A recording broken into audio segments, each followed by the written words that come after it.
Hello সবাইকে। তো সবাইকে গুড মর্নিং। আর এখন বাজে সকাল, মানে এখন বাজে 5:30, 5টাও বাজেনি। তো 5:10-15। তো এখন আমি বাড়ি থেকে বেরিয়েছি। আর সকালবেলা এত সেজেগুজে ভাবছো না কোথায় যাচ্ছি। তো আজ যাচ্ছি আমি, বলবো না। তো সেটা দেখতে হলে তো পুরো ব্লগটা দেখতে হবে। তো চলো, আমি এখন গাঙ্গুলি গেটের সামনে চলে এসেছি অলরেডি।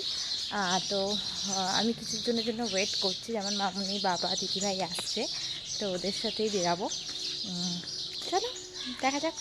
রাস্তায় চলে এসেছি, রাস্তায় দাঁড়িয়ে আছি, এখনও কোথাও কেউ নেই, চারিদিকটা পুরো ফাঁকা। যেহেতু এখন শীতকাল, আর এটা যদি গরমকাল হতো এখন রাস্তায় লোকে ভর্তি হয়ে যেত। তো যাই হোক, এখনও দিদিভাইয়ের জন্য ওয়েট করছি। দিদিভাই এখন এখানে, দিদিভাই, মামুনি, এই যে বাবা।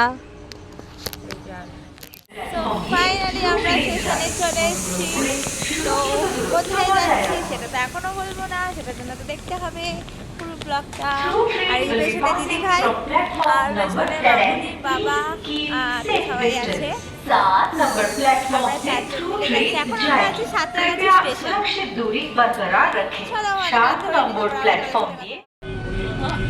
দিদিভাই এখানে বিস্কুট খাচ্ছে, আমরা সবাই টেনে উঠে পড়েছি।